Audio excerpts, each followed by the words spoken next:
Hi, everybody. Hi. Hi. I'm Katie Kavanaugh. I am a third, fourth, fifth generation, depending on what day of the week it is, living here in town. I just wanted to introduce myself and then the panel. We did this trolley tour on May 20th of this year. And we truly enjoyed it, and we loved the opportunity to be able to come out and do a virtual trolley tour or slideshow trolley tour. We will be offering the second trolley tour this October, and that one will be doing, as we call, the other side of town. So this is the east side of town, the next one will be the west side of town. And so again, I'm Katie Kavanaugh. I work here in town. I work in the town clerk's office. And this is my mother, Norma Callahan. I didn't go too far to find our members. And this is Tom Turner and his daughter, Jen. We are going to introduce ourselves as well. And hand it over to you guys. Jen, your first one up. Okay. Is that on? This is on. No, On. Is it on? On. I'd say no. It is on, you just said Oh, on. Yes, this is on. Oh, that's better, yeah. Okay. So we're gonna begin the virtual trolley tour the way that we started the tour in May, and it's kind of an homage to Margaret Alexander, who many of us probably know in town, and she is still missed. So she used to open her walking tours with Let's Pretend. So the years that we are covering cover the last 200 years of East Bridgewater. The town has changed and developed in ways past generations could not imagine, and we hope that you will visualize the past and appreciate the history of our community. Okay, back to me. I'm going to see if I can do both of these things at once, but I don't know. So as you guys all know, we're celebrating our 200th year, our bicentennial anniversary here in East Bridgewater. So I want to give you a little bit of background about how we became East Bridgewater. We were settled, as you can see, so Bridgewater is quite a large tract of land in this picture. And we were settled in 1660 when the king, as a mea culpa, because he had given Marshfield a land grant from Duxbury that included their best grassland that they have for cattle. So, as a, I'm sorry, here's a whole bunch more land, they gave them a large tract of land that encompasses Brockton, Whitman, parts of Abington, Halifax, and Hanson. And of course, all of the Bridgewaters included. For about a minute and a half, we were called New Duxbury, and then that quickly got changed to Bridgewater. One of the things when I was doing the research for this that I found the most interesting is we weren't the first to incorporate. As most of you probably know, West Bridgewater, since they celebrated their bicentennial last year, was the first to incorporate. And the thing that I found really interesting was that they could have had any name they wanted, but they chose to go with West Bridgewater. So a year later, when we decided we also wanted to incorporate, we kind of felt like we had to go with East Bridgewater. So that is the history of how we became known as East Bridgewater. And for the rest of our lives, everybody asks us, you mean there's more than one Bridgewater? Like, actually, there was 4 of us. North Bridgewater was Brockton, but I only bore people with that once in a while. And then, let's see. So another really interesting fact I found out, being that I work at the current town hall, was that we had the old town hall, which was in existence for over 130 years, or 20, well, in 1836. So what happened was, to become incorporated, we had to have a first parish, which was a meeting house, essentially. It was also our church. And the church is now known as Grace Bible, as we all know. But in 1836, the state decided we had to separate church and state. So we had to have a separate place where we could call our meeting house. And they built our first town hall. And this town hall, as you can see with this picture, was actually in what is now the parking lot of St. John's Church. And this is actually where, this was our community center. This is where we did everything. We had dances. We had all of our gatherings. It was a beautiful building, and it's actually very reminiscent of the other town halls you'll see in West Bridgewater. Obviously, Bridgewater is a little different, but Halifax, this was the building that was originally there. It was the first building in our community that received electric lights. The second floor was actually added in 1883. And after serving the town for 122 years, East Bridgewater decided they could not afford the $7,000 bill to fix it. And they decided that they would let the land go. It became St. John's parking lot. And they would move across the street to the Hobart property, which is where we are now. So this is our current town hall through the years. Right in the center, that picture actually depicts what the land looked like when Hobart lived there. What's important to remember is this was Hobart's summer home. So this isn't where he lived all the time. And he sold the land, which included this property, and if you can envision it, it included all the way from where the fire station is, all where the schools are located, all the way down to what is known as Hobart Park, which is that little point in the center of town, which we'll talk about in a minute. And so we moved over here into this property in 1950, and then in 1991, they decided to add on to it, and the police station was actually built underneath of it. Right before they started construction, our DPW was located in what was the barn, and it's that really beautiful structure to the right of the property. That actually burnt down in 1990. And then I also wanted to take this opportunity to talk a little bit about Hobart Park. So, Hobart Park is right at the intersection, right in the center of town. It's that little green space. I put in a picture of it. Well, it's right there. It looks a little different now. But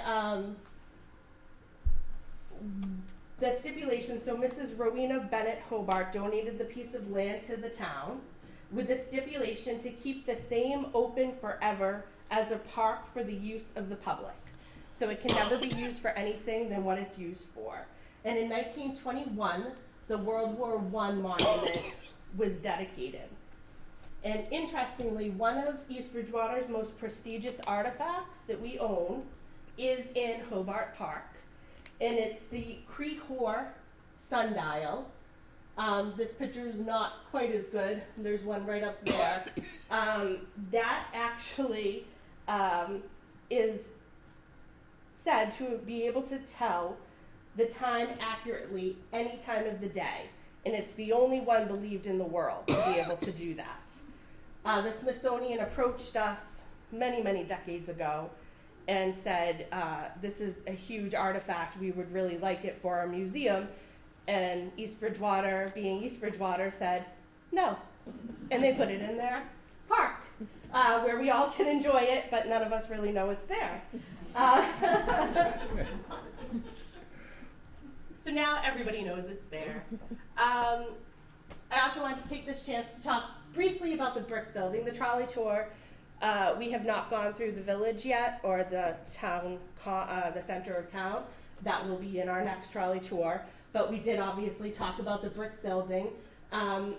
As maybe some of you know or don't know, Spring Street, which is right here. I tried to get a picture of Spring Street, but it was really hard. It's very busy. There's a dip. And the reason that that dip exists, Tom told me, is because of the brick factories that were all in or along Spring Street. We were very well known for the bricks that we made here in town. It was a huge manufacturing piece for us. And the brick store, which sits right in the center, is actually made from the bricks that we made in town here. As are many other things. And I think, Tom, it goes right into Roach's Field. Okay. Yeah, the next thing we did on the tour, I'm going to try it without microphone either. I taught at Bridgewater State for just a tad short of 50 years. I remember one time on a student evaluation, somebody said you can hear them 3 classrooms over. I don't know if that was a compliment or a knock, but I usually could be loud enough. Just a little bit about the area there, the polo field or Roach's Field. And it was purchased by Cumberland Farm in 1983. Trustees signed an agreement on October 21st, 1982, acknowledging, but subject to acknowledgement by the buyer, that he was aware that trees and other debris had been buried on the land by the town.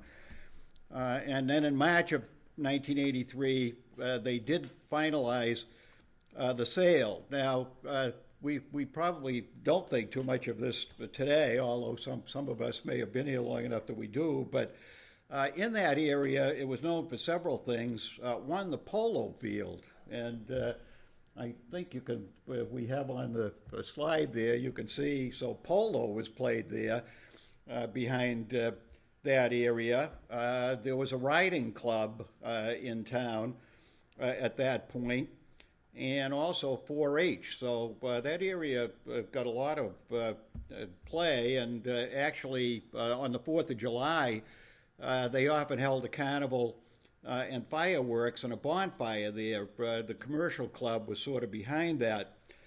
One of the interesting things with it, and this happened in May of 1938, May 20th actually, that East Bridgewater sent its first airmail, and they were doing this, and the individual involved in it was Keble Wilbur, founder of the Sawtucket Flying Club, and it so happened that when we did the trolley tour, we actually did it on the date. We did it May 20th, so we can't give you that today, but we had the chance to do it as we rode around.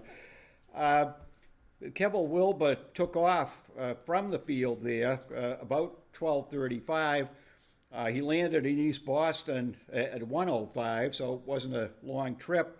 And he carried $9 worth of stamps in the plane, a couple of hundred letters, but the thing I always find interesting that he carried was a package of A.R. Parker ice cream. So that made its way up to Logan, and I guess we shouldn't be too worried about the ice cream. I think in 30 minutes it didn't melt, so it probably got there all right. And there was also a shipment of dahlias. John Alexander, who was called the Dahlia King, he in fact also had dahlias that were sent. So that was kind of a very historic and festive day there, and certainly people turned out to see the flight and all of that. Yeah, they had the coach come down Bedford Street and carry in the things that he was going to fly, because that's the way it would have come down. The pike would have come down. So that's what they did.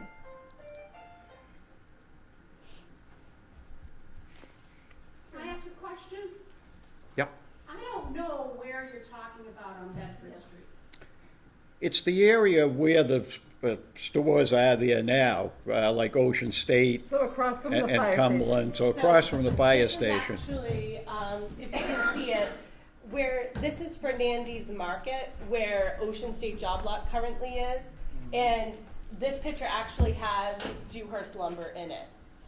So it can give you an idea of where you're located, and then the fields are right behind it. So Spring Street's right back there as well. So, and like Tom said, Cumberland Farms is who bought the property, so Cumberland Farms is actually on the entrance part of the property. All of that backland still exists today, and that was where the fields all were. I'd add one thing with it too. Interesting enough, how history sometimes seems way in the past, but the connections. And I happen to read in the newspaper today, Madge Windsor passed away. And I'm sure some of you knew Madge, who was Madge Wilbur, and Keble Wilbur was her father. So, and I knew Madge fairly well myself. So, kind of sad that she's gone, but the connection was still there up until now. And Howard Wilbur is still alive, so his father as well. Yep. Okay, so yeah, so E Street, right? No, Bedford Street. Or Bedford, I'm sorry, yep. Yeah, so then we went down Bedford Street, Route 18, and in historical times, that was a turnpike way back, 1804, and it was completed, it was chartered in 1804, but completed and ready for use in 1806, and it cost 25 cents for a coach to pass through the turnstile, and an extra 10 cents a piece if you had extra horses. So if you booked one horse, you're okay, but if you had two or three, you're going to pay a little bit of extra money. And again, we know that Route 18 was a toll road. Remember the toll house? That's why it was called that. That was at a toll gate there up in Whitman as well. Originally called Joppa, that section of East Bridgewater as well. And if you recall with that, it's from a biblical reference. When some of the settlers arrived, they found a man who was working as a tanner by the name of Simon. And back then, it dawned on these people, in the Bible, there is Simon the tanner, and he was in Joppa, so it became Joppa. And then eventually, as we know, it's called today Elmwood in 1872. And it was known for its tanneries and shoe production and the work farmers did in the winter. And we'll talk a little bit more about the shoes and the tannery there eventually as well. And then also, as you go down there, we're going to talk about him in a little bit more detail, the Gordon Craig Bridge. And we know Gordon Craig won the Medal of Honor in Korea. Oh, and I didn't say this, and I should add it. Sylvanus Lazelle, he was a nail manufacturer, and at one point the road was becoming kind of deteriorated by all the traffic going on it. So they offered him $12 a year to maintain the Joppa Bridge. So he took that upon himself, and they waived his highway taxes for life for his service, so he kept on. I guess the only thing I have to add is he was 74 at the time, so he didn't get 20, 25, or 30 years out of this, unfortunately, but It's right beyond the lights, like where the dropper is. That next portion, there's a bridge right there, and you can see it. It's still named the Gordon Craig Bridge today. Yeah, and it's coming up to where the yeah, towards Elmwood. Yeah. Right. Yeah. It's not as easy to spot if you don't know it, because it's not a huge river there or anything with it. Yeah, but it's still there. It's a bridge that it's level. It goes under. Yes. Right. Yeah. So yeah, that's right. So it's level with the highway, so you wouldn't notice that necessarily. Just kind of get used to, as we all do, traveling over things that way. Yep. Absolutely. The other thing is, you do come up there to the corner to the right, and I don't know if we have anything on that, but the old Elmwood Hook and Ladder Company, that was established in 1871 for $631.72. So that's what it cost to put the fire brigade into operation. And it was upgraded in 1884 with 48 rubber buckets, and the fire station was built 4 years later in 1888. The other thing that's interesting is, you come up there, and if you turn left at the light, there is the Joppa Post Office. And if you think about post office nowadays, you read all the time places they're closing post offices. You know, a fairly good-sized city might not have, you know, more than a couple of post offices, but in East Bridgewater we have two still. And the reason we have two is that the Civil War broke out, and as I've already said, that was a shoe manufacturing area. And so on July 1st, 1861, Abraham Lincoln did in fact charter the post office there. So, and then there is a document with Lincoln's signature on it. I'm not so sure where the original of that is now, but I think there are copies of that that still exist. Actually, with the bicentennial, I'm not sure what we're going to do, but we've looked at it. I don't think there's any designation there that has that historic connection, you know, with Abraham Lincoln. And it might be nice to have kind of a plaque that indicates this was chartered in July of 1861. And I've always wondered even a little bit more about it.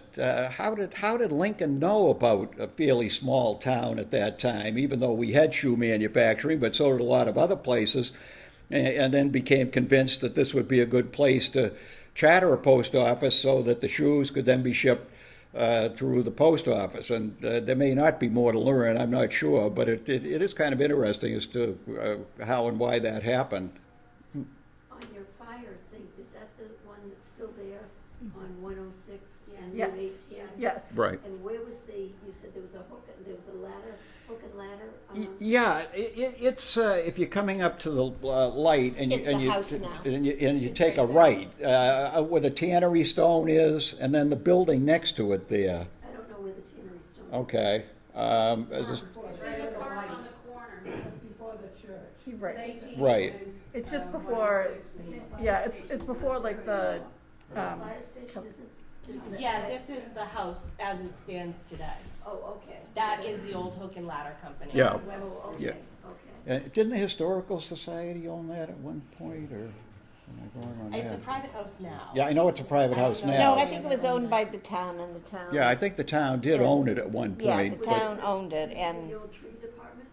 yes, it used to be the old tree That's what my department. husband just said. Yeah, yeah. We have more questions. We had a post office in Westdale, but most people don't even know where Westdale was. I do, I live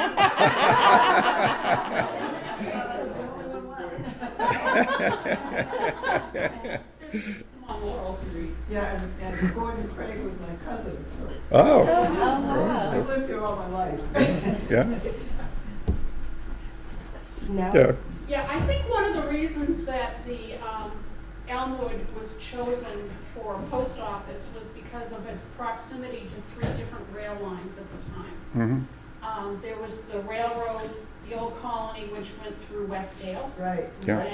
yeah. Yep, there was Bridgewater Mm-hmm. station, and Yeah. then there was one at the end of Whitman Street going down Plymouth Street.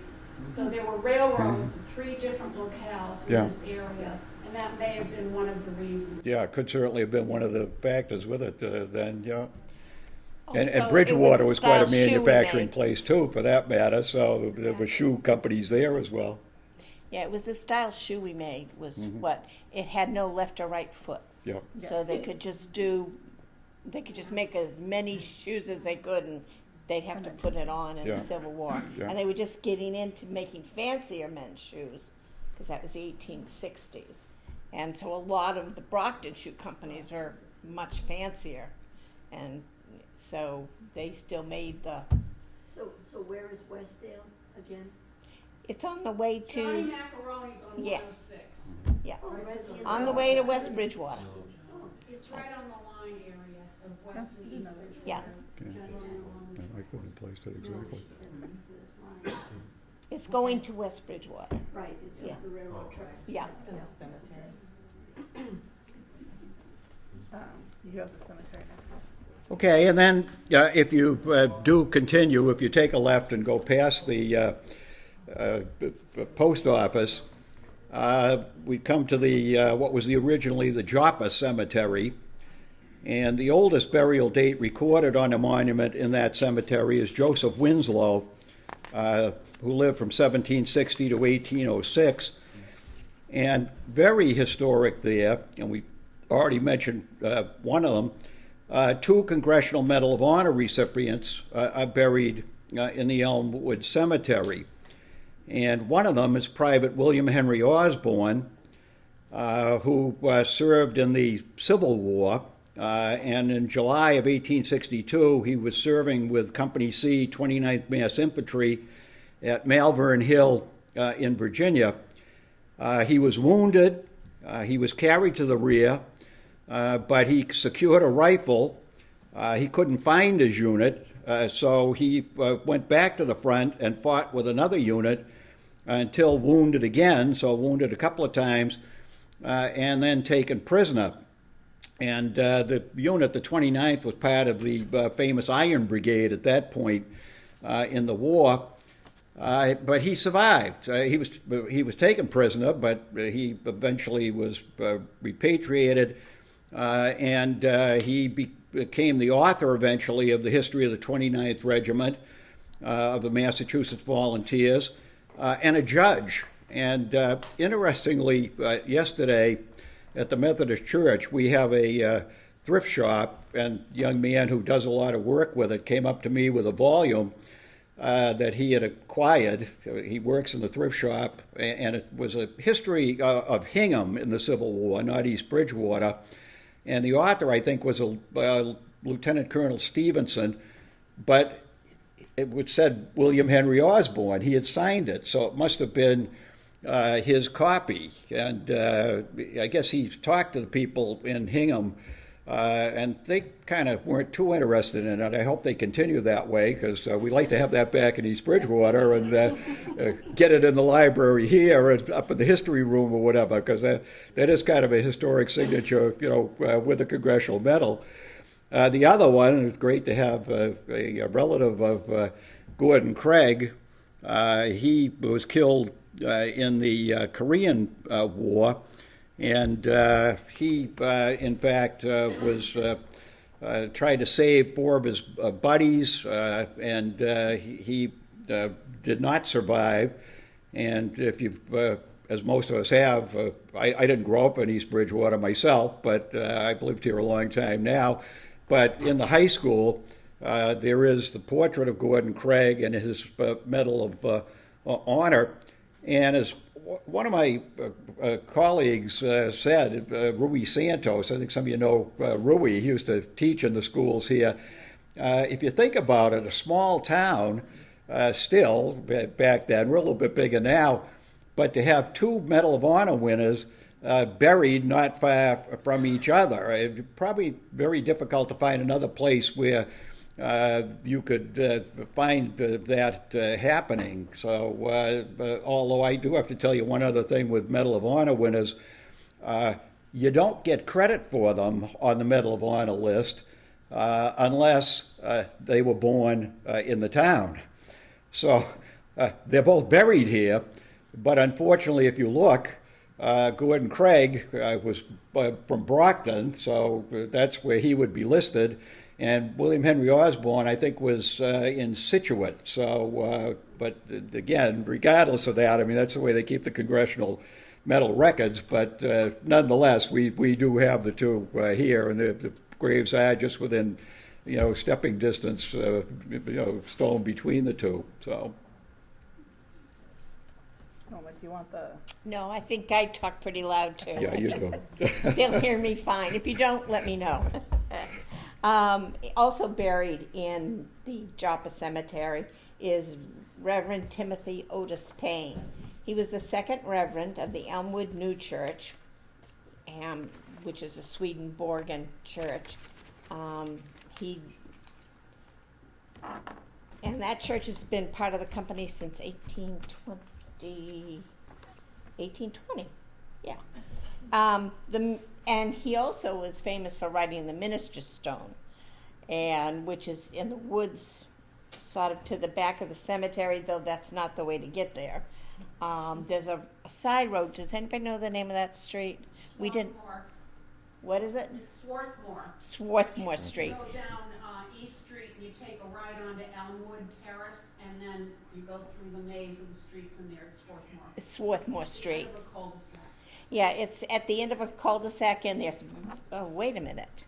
If you're doing that, that's a new housing development, right? Yeah. Yeah, But that's how you get to it. Okay.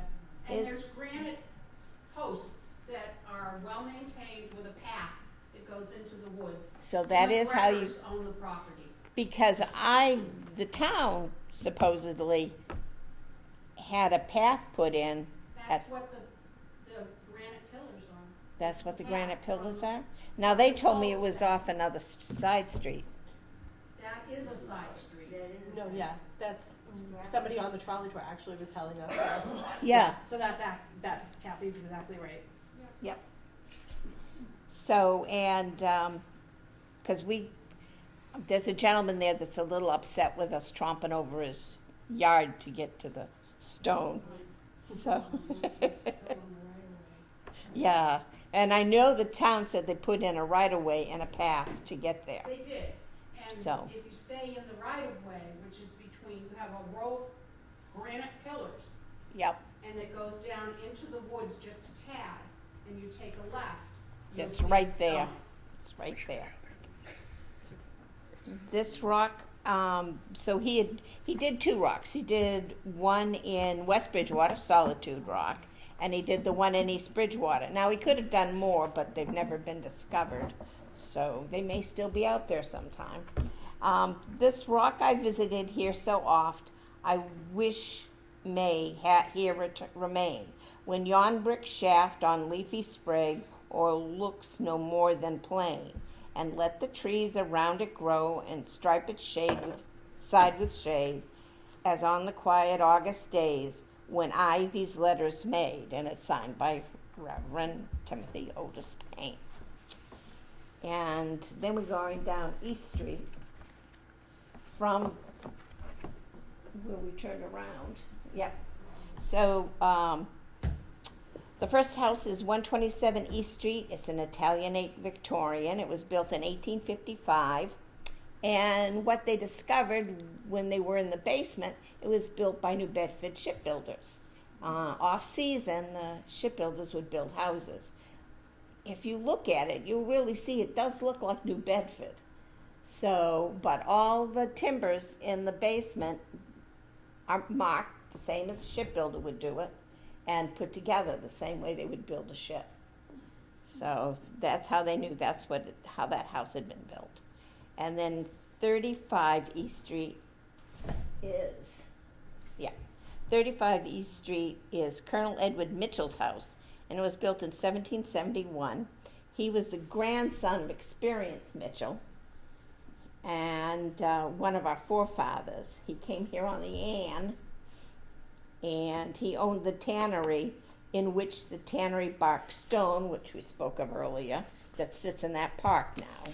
When you're, And that's what it currently looks like on the top right. yeah, that's the tannery bark stone in the park. Where is that park you're talking about with the sundial? So they're just, so they're different parks. So the Hobart Park is the one that is right in the center of town. And that has so when you're in the center and you're at the intersection of Bedford and Central and it's a mess. Yeah, it's There's a over on little- your left as you're driving Yes, down. yeah. Again, it's something that, you just take things sometimes so go much for past it. granted, you go past it all the time, you wouldn't even notice the And then sundial. this one right here is when you're going up Route 18, you pass what used to be Joppa Grill. And you go up to the set of lights where you could go left East onto Street or East or right onto West. Right. There's a little park, tiny little park in front of you. I honestly didn't really ever notice it was there. And that is And actually that's where where, the tannery stone is. Yeah. Across from the post office. Yeah, it's like across from the Elmwood. From the post Elmwood office. Post Office, yeah. Like near the hook and ladder Sure, yeah. building. It's Yeah. like right in that area. and we already talked about the hook and ladder. Yeah, you already talked about the hook and ladder. And we talked What about was Fred. that big building opposite the post office? Near the post office, and then there's that big. Oh, building. that beautiful building. Yeah, what was that?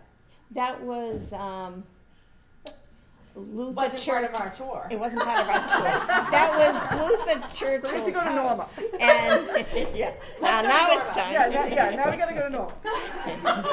That was Churchill's house, and Churchill owned the store where the post office is. That was his store, and he lived in that big house. Yeah. And he invested a lot of money in different things that went on in town, and so we had Levi Churchill. That was his name. So my caveat is, just so we all remember, I have to say this if we're gonna let Norma go rogue, is we're being videotaped for cable. So I can't That's help all. it. Like, you know, we have to, before we let her go totally rogue, we have to say that. Now you can answer any questions you want. And so we're actually going to, so because we did the trolley tour, a lot of it had to do with how much time we had to get between stop to stop to stop. So we are doing a little mixed up today, so I apologize because I did the slideshow and things might get confusing for them, so I'm just going to prompt them a little bit. We're But going to Whitman, right? we're gonna go down to Whitman Whitman Street. Street, yeah. So we came out of, we came back down East Street and we then took a right onto Route 18 and now we're gonna bear right onto Whitman Street, heading back into East Bridgewater. And Whitman Street is one of the oldest streets. It was the first official street with a name in town, and it was laid out in 1690. It was a mill road. That's why it was laid out so early. They had to get to the mill, and so they laid out that street. So we got that early, and it was going across private property, and he okayed it. He said, Mr. Whitman said, yeah, you can put the street there. So it was laid out in 1690. 282 Whitman Street is named after Thomas Whitman. He was a third settler from Weymouth in about 1662, and he built his house near the junction of Bedford and Whitman Street. The first house was burnt down during the raid of April 7th, 1676. That was during the King Philip's War. And they actually burnt most of the houses except for one in East Bridgewater they burnt. And the reason they didn't burnt, that's a terrible thing to lose. Yeah, it was because Because he made cider. He made cider. He made cider and gave Yeah, it to the Byram, Indians. wasn't it? Byram, Yeah, that's Byram, who it was. yeah. It was Byram, down the other end of town. Yeah, so the And- Native Americans didn't want to destroy the cider source, but Yeah, so they let him stay. But everybody else eventually was burnt in East Bridgewater. Store booze in your house from Yes, now on. yeah, and feed the yeah, Native that's right. You'll be in Americans. good shape. But yeah, so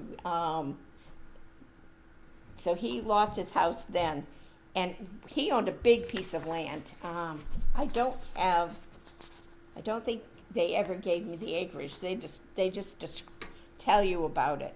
It was pyramid shaped, and its point was down near Matfield because he owned between the Setauket River and the Matfield River, all the way up Whitman Street, and it got wider as it went up. And his mill was where the dam used to be by Carver Cotton Gin.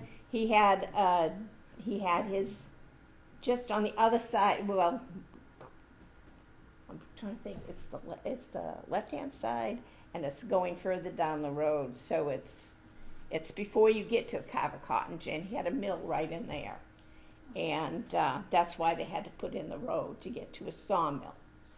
And so when he lost his house and he came back, he had built it near the Matfield. So when he lost his house and he came back, he decided he'd try the Setauket side of the land, and that's why it's over there on the Setauket side. Now they think they moved it a little bit from where it originally was. Originally, we think it was up at, which I'll be explaining a little later, the Swallow House that was up further up the street.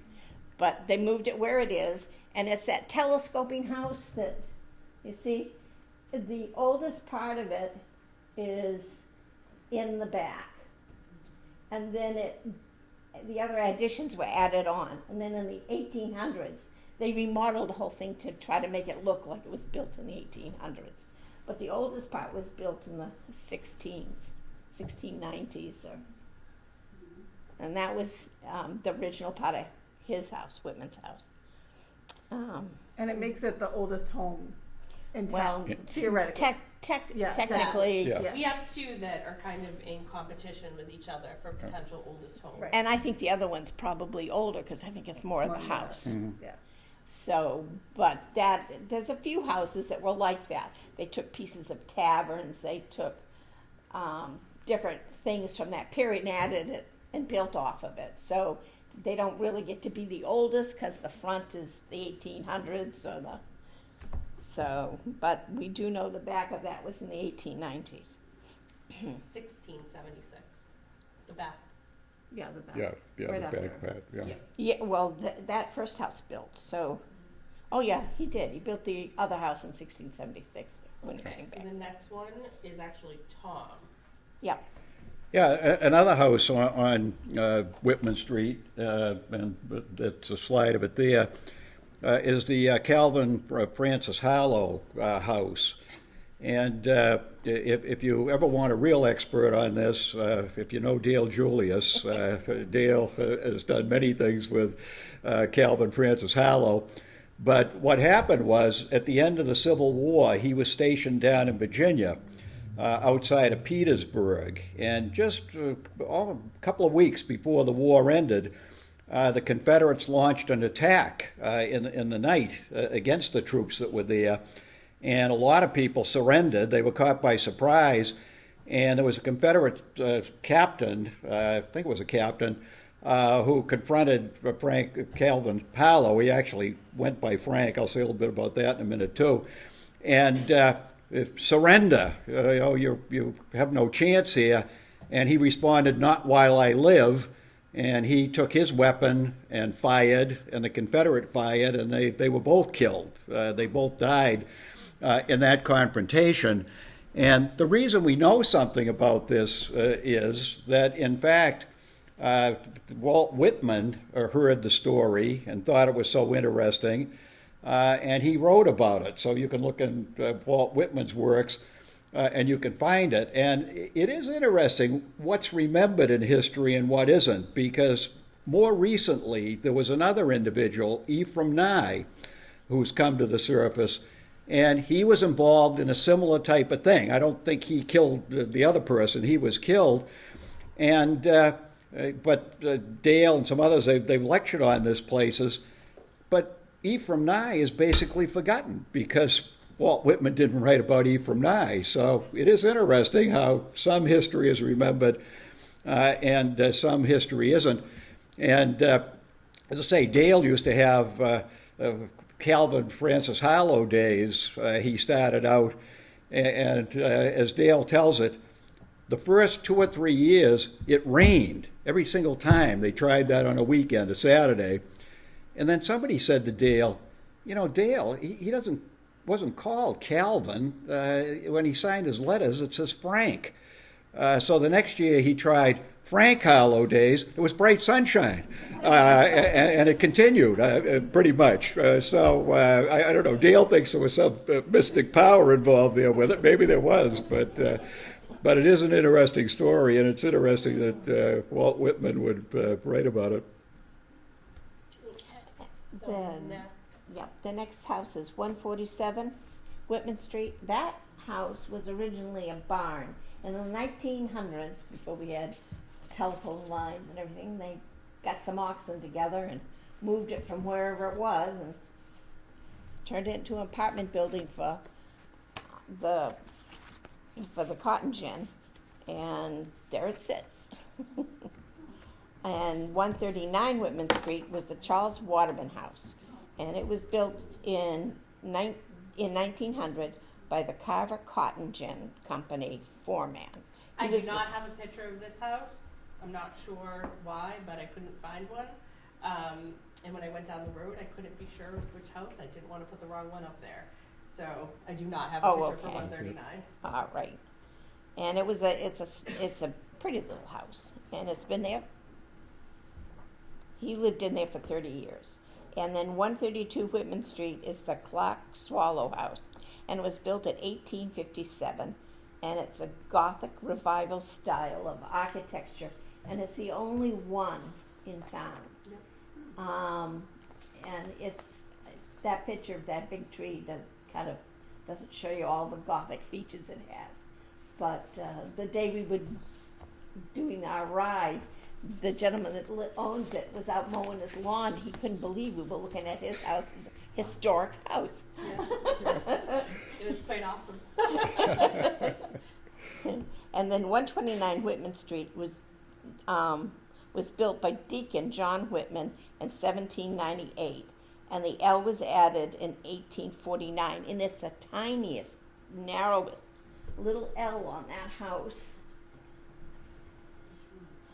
And Deacon John Whitman lived from March 17th, 1735 to July 26, 1842, and became our oldest citizen of record. He still holds the record. He still holds the record. He's buried in the old graveyard, 107 years. Yep. Yep. Yep. He still Which holds house the is record. it? The back one? With the Yeah, it's that whole house. That L is the back two thing. houses, isn't it? Nope. No, it's nope. it's an L. That's an L Yep. off of it. That little high 2-story L. And it's one house down, right, from the blue house, Yeah. right? Or two. Yeah, yeah, one of Two- those two is Two blue. houses Two down. houses Yeah, down but, is I mean, it's where on that one same is. side. Yep, Yeah. yep. Okay. And then 33 Whitman Street was Nancy and Sarah Whitman's house, and it was built in 1835. Now, these two sisters supported themselves by sewing and making boys' clothes. They were specialized. They did it for 9 pence a day. They built their house and left a legacy for the First Parish Church with their money they made themselves. And they lived in that house their whole life. Then Robert Latham, and we did that because we stopped at Carver Cotton Gin. So we brought up Robert Latham's house because there's really no place to stop by his place. So you go around the corner onto Plymouth Street and you're heading up. That street starts to rise. And you get to past the dam, and that's where Robert Latham lived. He was also lost his home in the raids in 1776, and he had a mill, and he had a sawmill too, and How was this property? his property was basically the front of this place. Right. Yeah, Yeah. his place was It's Sachem Rock. Sachem Rock. He basically was the first owner of Sachem Rock. Right. He was right on this land here. So, that's about it for that. And then Jen, Carver Cotton Gin? Yep, so as many of us know, the Carver Cotton Gin. So when we think of the cotton gin, many of us think of Eli Whitney, who created the cotton gin originally. But actually, Eleazar Carver, who owned and operated the cotton gin, was actually a person who some historians today think was actually improved the cotton gin even beyond what Eli Whitney had done. So in 1837, the Carver Cotton Gin was a business of making cotton cloth, and it was carried on under what was known as the East Bridgewater Manufacturing Company title. And so in 1843, Eleazar Carver opened a factory on the Setauket River to use his new machine. And his new machine was such an improvement on the cotton gin that in 1853, the government of India actually awarded Mr. Carver a cash prize for his improvements of the cotton gin. And he was really credited with really improving the cotton gin in the time period. Now, the factory on the Setauket River produced cotton until 1991 when it moved to the south. And it was actually the longest running factory to produce the same product in the United States, which it did for 138 years. So we don't really think about that when we pass by that building, but it's kind of a significant textile history information. Yeah, and could I just add, one of my students at Bridgewater who went on to get his doctorate is currently doing research on that. I think he looking maybe to do a book on Eleazar Carver, and he's very convinced that he was much more significant in the cotton gin industry than Eli Whitney. And then the other part of the cotton gin is just the connection to the Setauket River. So if you go past the Carver Cotton Gin and take a right, the Carver Cotton Gin mill dam was built in 1815 to harness the power of the Setauket River to run these factories. And it was removed, the dam was removed just recently, about 200 years later in 2017. And what the removal of the dam did is it helped restore 13 miles of the river corridor and more than 652 acres of river herring spawning habitat. And the Setauket River today is a 5.5 mile long river within the Taunton River watershed. It flows west from Robbins Pond and into the Matfield River, and it drains into a watershed of 35 square miles and 700 acres of natural ponds.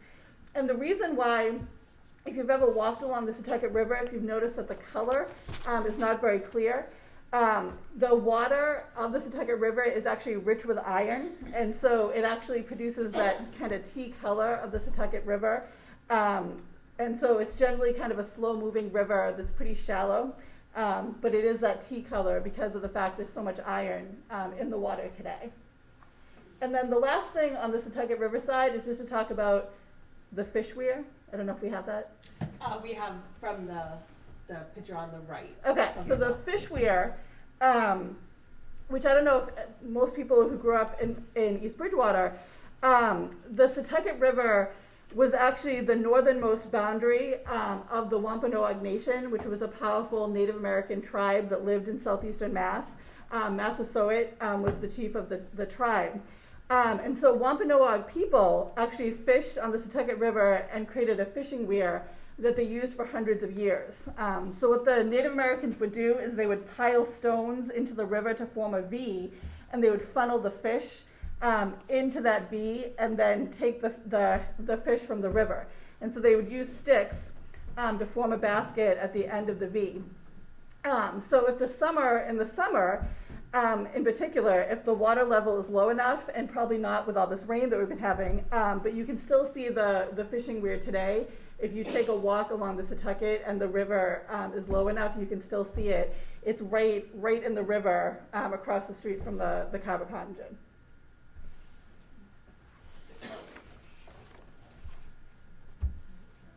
Bennett Lane. Skipping Bennett Lane? Yeah. Okay. So back to me. So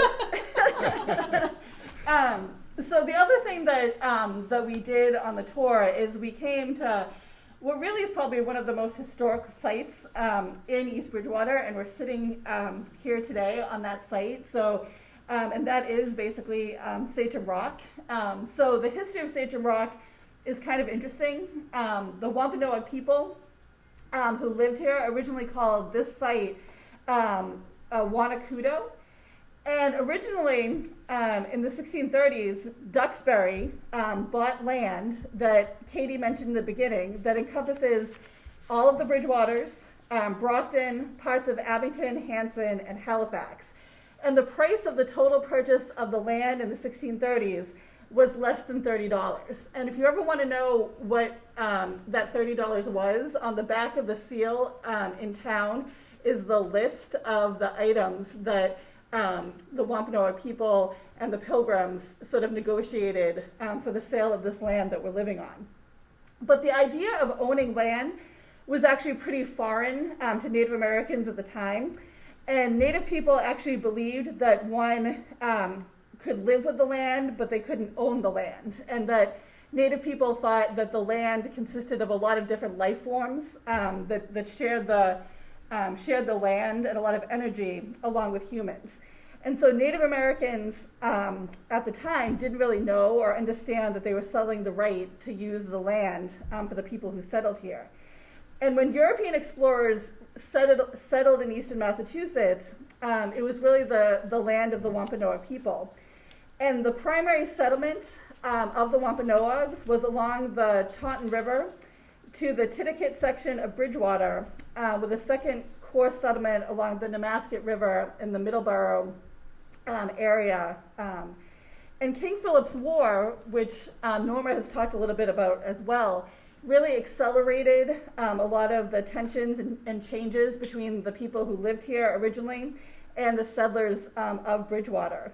And many of the survivors of King Philip's War were actually sold into slavery in the West Indies, so in the Caribbean, or they were dispersed from the local area. So in the late 1600s, there was a lot of sort of very kind of poignant changes that happened for Native people living here at the time.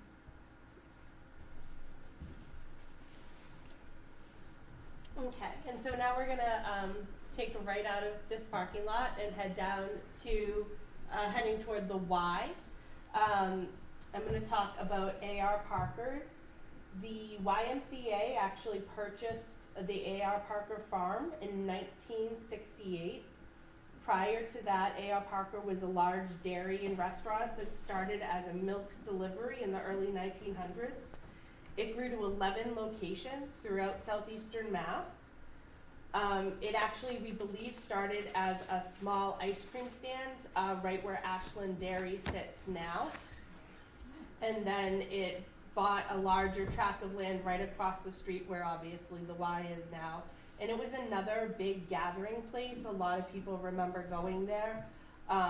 It was a big gathering space not only for our community, but for people from other towns coming by. A.R. Parker's had a massive fire, and most of the restaurant was destroyed in 1960.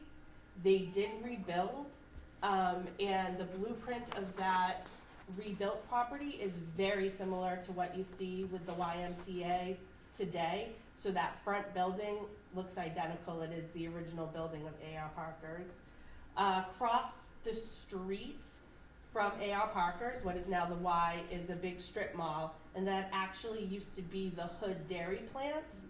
And A.R. Parker, in one of his many different ventures into different businesses, actually tried to start, or did start, a little zoo behind there that a lot of people remember. And his house actually stood, I think I have my next picture, is actually right, if you're on the side where the Hood Dairy Plant is, or now the strip mall, if you're pulling out, it's on the right-hand side. And that house was his, but it actually also went on to become a boarding house that many people knew called the Butler Manor. Many of our school teachers actually lived there, single school teachers. And it went on, and I think it's now a private home. But that was built specifically for A.R. Parker. One of the questions for me that came up when I was researching, when I was looking at A.R. Parker's, the thing that stood out to me the most was their hours. They were open from 5 a.m. to midnight. And I thought, 5 a.m. to midnight in like 7 days a week. 7 days a week. And you can't, I've lived here my whole life, and nothing stays open past 8, so I was really confused. I'm like, how is this happening? And they were doing this in like the 1900s. So I looked into it a little bit more and found out that this was a very big travel destination, specifically down that area of the world with Robbins Pond. And it was actually a travel destination from like the 1850s all the way through to the late 1970s. And I always have to insert Tom's story, because Tom did not grow up in East Bridgewater. If you want me, I'll tell it. Yeah. Yeah, I grew up in Quincy, which is a fairly good-sized city. And I don't think East Bridgewater was much on my radar until we moved down here in 1971. But I was in East Bridgewater because my parents used to come down to A.R. Parker's for ice cream. And then some other of your aunts and family as well used to come down. So it was very well known. You know, we thought we were traveling to kind of a foreign area to come this far south, but we liked that ice cream. And I'm going to take us back through time opposite, I guess. So this is primarily, a lot of people remember the square dancing. And this was primarily, all these pictures were taken in the 60s and 70s. And it was a really, I didn't even know this existed. So it was really interesting to do all the research. Because this was a really happening place down in Robbins Pond. And then we go back even further to Osceola Pines. And this was a camp that existed right on the pond. It looks amazing, and I wish it still existed today. But this is what a lot of people traveled to this area. This is why we did have businesses that stayed open till midnight, 7 days a week. And we had more than just A.R. Parker's, but that it just really stood out to me when I was doing the research of how did we sustain this? And this was how we sustained it.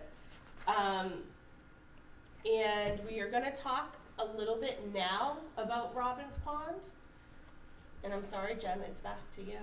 That's okay. So this is a view from the new housing development off of Wampanoag Way in Robbins Pond. And Robbins Pond is a 124-acre warm water pond, and it has a sandy bottom and a 6-foot uniform depth, which we discovered when we were researching for the tour, which is obviously why it was such a popular destination in the time period, because it was such a great swimming spot as well. And that area that you see in the photo was actually part of an archaeological survey when they were putting the housing development together. And what they discovered in the archaeological survey was 4 previously undiscovered Native American sites, including a burial ground. So many of you might have known Mary Ann Rowan. She no longer lives in town, but she was kind of instrumental in discovering the burial ground and making sure that it was preserved as the housing development went up. But the really interesting thing about Robbins Pond is it was actually named after a Native American family who lived in the area in the colonial period. So that's how it gets its name, from a Native American family that lived here. And as early as 1900, people seemed to be aware of the burial ground in town. It actually appears in a deed in the time period called the Indian Burial Ground, when William Latham was an antiquarian historian of the town. And he said at the time that the burial ground is on a piece of high ground on the south side of the road. And he noted at the time that only colored people are buried here. And so the use of the term colored is kind of interesting, because it might mean that not only were Native people buried there, but maybe African American members of East Bridgewater or enslaved members of the community as well. So there's a lot of sort of interesting history that people don't really see when they look at Robbins Pond. And so heading down, we're going to actually, so if you come off of Wampanoag Way and you head down to Pond Street, you're going to hit Washington Street. We're going to take a right mentally onto Washington Street. And this was that other house that we were talking about that potentially could be the oldest house in East Bridgewater. Washington Street is a great example of agriculture in East Bridgewater and still has quite a bit of farming today. You'll see with the cranberry bogs that are still in existence, they still have multiple working farms on that street. But we want to talk briefly about the historic Eastville cluster, which consists of 6 buildings. The first one, well, it goes from 1151 to 1248 Washington Street. And 1248 Washington Street this is Joseph Washburn's home. It's considered one of the oldest in town, if not the oldest, currently standing. By hearsay, 1678 for the oldest part and 1698 for the main house. It is post and beam construction and a field stone foundation. And it's just a beautiful, beautiful home. And I have to be honest, I had never ever seen it until we were doing research for this this trolley tour. I pass that house all the time. It's very close to the house. And I happened to be doing research for the trolley tour and came across it had to have been from the 1970s, a newspaper article discussing how they were trying to save this from the widening of the street on Washington Street. Because if you widened it, the house is like right there. And they had stone walls, the original old stone walls. So they obviously were able to save it, and I highly recommend driving past and admiring it because it is absolutely gorgeous. Now, is that near Country Convenience or is it down? It's much further down. It's almost toward It's almost towards Central Street. yeah, right on the corner there. And I'll show the next house, which you might this house recently sold. So this is 1180 Washington Street. It's Thaxter Norton's home, built around 1815. He was a shoemaker, and until 1842, these two properties covered 600 acres on that side.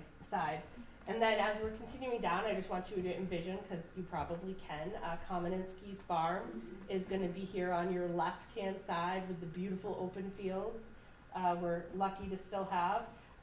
This part of the world is truly bookended by agriculture, and I live and grew up on a farm, so I really appreciate Washington Street. It's absolutely beautiful. And this is Tom. Yeah, this house here is what was the Northville School, and the interesting story behind that is that as a 15-year-old student at Harvard, Edward Everett, a very famous person in that time frame, spent a winter term teaching in East Bridgewater. He was a student at Harvard, and they would take a long winter break because they didn't have central heating and things of that nature. So he came out here to East Bridgewater and did teach. He did write that he was heartily glad to get back to Harvard. So I don't know exactly how his experience was there, but if you remember Edward Everett et al., he eventually became a minister. He was a president of Harvard. He was the governor of Massachusetts, and in fact, he was the governor of Massachusetts. I have an interest in that when they set up the normal schools, of which Bridgewater was one. So he was involved with that, and Bridgewater wasn't the first, but it's the longest one in one place. The other two early ones moved. Ambassador of England, vice presidential candidate of the Constitutional Union Party in 1860, and of course also famous for delivering the long speech at Gettysburg. Edward Everett spoke for 2 hours, and originally the speech was going to be given a little bit earlier. It was delivered on November 19th, 1863, but he asked that they postpone it for a while because he had to memorize the speech.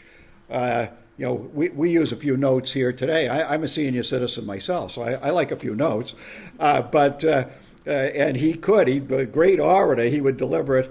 And Lincoln, of course, spoke for 2 minutes. And of course, the Lincoln speech is the one that's remembered. But Edward Everett recognized that. Very shortly after that, he wrote to Lincoln and said, "I wish I came as close to the nub of the meaning of this speech in 2 hours as you did in 2 minutes. So he was one of the first to recognize what a great speech that was. And the building where he did his teaching still stands. Jen. Yep. So, so like my dad, I'm a historian, and I study marginalized people. So that's why I'm the one who talks about Native people and enslaved persons. But the thing that I study the most is poor people. And growing up in East Bridgewater, I was always kind of fascinated with the town poor farm, because in the colonial period, right up into the 1800s, and even up until like the New Deal in the 1930s and 40s. A lot of towns in New England took care of their poor people in a couple of different ways. And in the 1800s, a lot of communities in southeastern Mass started building poor farms. And so they would put all of the poor people that couldn't support themselves into a farm where the town would kind of support them, and they would often be rented out to the lowest bidder and be forced to work in other farms in the community. So in 1835, the town of East Bridgewater decided to buy a farm to keep it as a poor farm, and they were only supposed to spend up to $3,000.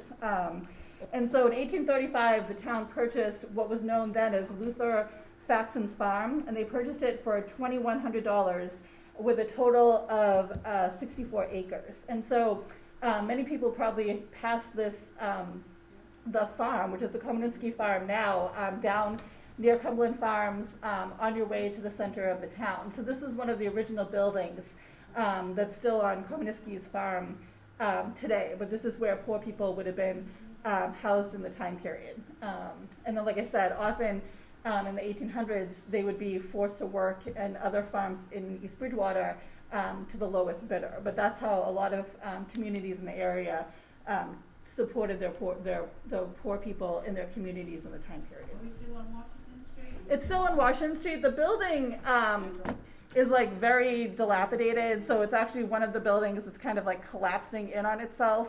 But across the street, there's like a red building on the corner of Komuninsky's farm, and that I actually think is also one of the original buildings of the poor farm. Because if you look at the records, anywhere from like 25 to 50 people were housed on the farm, depending on the time period. So they needed enough kind of space to put everybody together. So there was probably 2 or 3 outbuildings that were used as kind of like basically dormitories in the time period as well. Jen, I think this is on Central Street, not Washington. Yeah, It is. it's central. It's on Yeah. Central. You said Washington. Oh, sorry, I didn't mean Washington. Sorry, I meant like take a left from Washington. Yeah, from Washington. You know where yeah. like Cumberland Farms is down towards the center. Yeah. Yeah, it's just a little past where the Northfield School was. It's only Yeah. a few houses up. It's not the Northfield School. I'm sorry, No? no. The Northfield School is way down on Pine Street on Washington Street. It was the Helping Hand building. Would it be, at one time. yeah, did I, yeah. It's I Eastville. grew up. I guess it's Eastville. Yeah, it's Yeah, Eastville. it's Eastville. Yeah, Eastville. Yeah, I slipped up on that. Yeah, it is Yeah, Eastville. it's Eastville School Yep. that taught Everett. Yeah, Yeah. it's actually funny. We're sorry for Yeah, the that's right. for the length. The tour itself actually only took like about an hour, so we're sorry that Yeah. Yeah, I We're, think. we're a little bit over. we're a little we're Yeah, a we're little over. we're a little punchy So, at the end. I'm going to just have Mom briefly go over the First Parish Church. So we're gonna go all the way down the street. We didn't talk a lot because there's so many historical homes along Central Street, and we had to prep for the Common because that was a big part. So we did not speak of any of the homes on Central Street. I don't want you to think you're missing anything. The next slide is where we went because we had so many, so much. We only could do so much in the time we had. We were talking past So, houses yeah, and past we the just things. drove past them. So this is the next one, and Mom, we are pretty short on time. All right. Reverend John Angier was the first minister in East Bridgewater Parish. He was given a gratis of 150 pounds together with 10 acres of land and a step salary. So he started out at 80 pounds a year, and by his 5th year of work, he was up to 100 pounds and that's where he was going to remain. His home, the 10 acres they gave him for his home, was on the common. It was at the south end of the common. That's where his house was. And that house was moved to Bridgewater Center and turned into the Highland House Hotel. And in 1939, it was torn down for a garage. But the Highland House, it was a good-sized house, big place, and that was the Highland Hotel in Bridgewater Center. And I won't do the cut. Yeah. So we'll do the common. Okay. But we should also say that the present church, though, was built in In 1794. 1794. So it's It was the actually third. Yep. meeting house. Yeah. Yep. Okay, and Tom, you're the common. Yeah, and then again, just quickly, we did finish the tour by the Common. A couple of things we highlighted the Civil War monument. 47 men from East Bridgewater died in the Civil War, and again, that's a big number for a very small town. I'll just say it quickly because Norma will kill me if I mention Reverend John Paul Rich too much. But the town didn't own the Common. And Reverend Rich used to put up anti-war monuments and a variety of things there until the town purchased the Common back. And then the other thing we highlighted there, the Francis Millett house, Asa Millett, his father was a surgeon in the Civil War. And Francis Millett, Frank Millett, was a very, very famous artist. He was a friend of Mark Twain. Mark Twain was one of his best men at his wedding. He was a friend of John Singer Sargent, Daniel Chester French, and he worked with Louis Comfort Tiffany as well. And ultimately, I think as most of you know, in 1912, he was on the Titanic. And he died on the Titanic. His remains were recovered, though. He's buried in East Bridgewater, and his body was recovered. So very, very famous artist. And interestingly enough, after a while there, Richard Bartlett, Dick Bartlett, that some people may remember, lived in that house. And Dick Bartlett was a good artist, and he used the studio. The interesting thing with the studio is they tried to get that on the National Register of Historic Places. And unfortunately, the windows had been changed and there'd been enough work done there that they would not list it. So it's a historic building, but I guess it does say with historic buildings, if you make too many changes, then it loses some of its character, at least of the National Register of Historic Records. But that's where we ended the tour. We pulled back into the town hall lot. Yep. And